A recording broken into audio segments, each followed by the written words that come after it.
Hi, this is Yusuf. So I got to finish up answering these questions, and I apologize for the lateness of this response.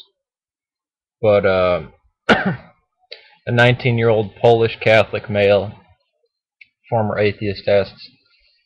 He's interested in this Ukrainian girl, and she's Orthodox. He's wondering what issues might arise between the two.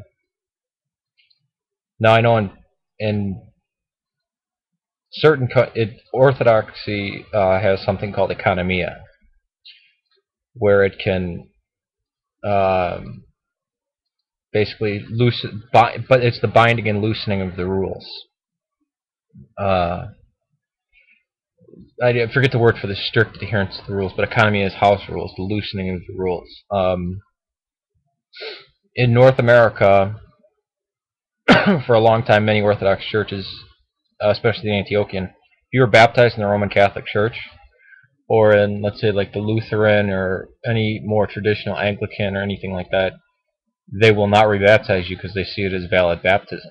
They'll only chrismate you. In Russia, I know there's many times where the only thing you have to do is is basically after they make you a catechumen, you have to just say the Nicene Creed without the filioque, and you can take communion. All the chrism and everything is fine.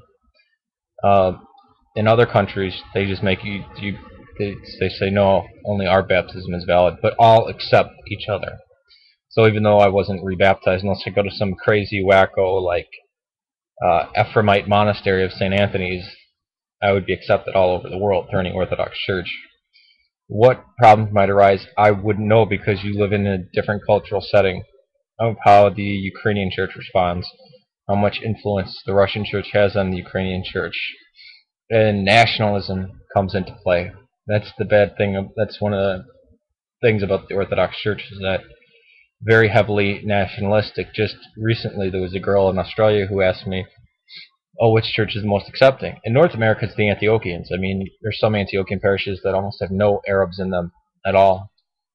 Russian, Bulgarian, half of them are converts anyways, and it's fine. And in the 80s, there was a huge expansion of Baptist churches and Bible churches that just got absorbed into the Antiochian Orthodox communion, whereas the Greeks are just an ethnic club. I mean, Chicago boasts the largest amount of Greeks outside of Athens, largest amount of Poles outside of, I think, Krakow.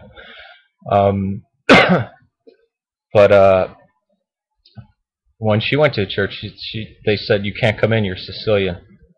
How dare a non-Arab ever enter our church?" and all this stuff, and that only the Arabs are the Orthodox and all this kind of crazy crap, which is the crap that I heard from the Greeks when I tried to go to the Greek church for the first time. Um, what issues might arise? The only thing I could think of is if during marriage, of when you get married. Now, in Syria and Jordan and Palestine, the Oriental Church and the Eastern Church, basically what might be known in America as the Syriac versus the Antiochian, even though the Antiochian is Syriac, signed a joint thing. If you get married in one church, you don't have to get married in the other, which is pretty big. I mean, it's a huge recognition. How it is in Ukraine. Since the collapse of the Soviet Union, I think nationalism has taken a very strong hold of things. All the Ukrainians I've met, I've liked. Um, Hell, I grew up in Chicago, so basically 1/3 of everyone I know is Polish or has some Polish blood in them, and they're nice people too. But the situation in Poland with the Ukraines, Poland has been traditionally a very Catholic country, and the Ukraines I know do not like the Uniates, which are those who went back to Roman Catholicism from Orthodoxy. So I wouldn't even begin to know the tension that's going on.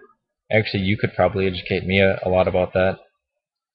Peace to you, and thank you for the question. And forgive my tardiness in getting back to you.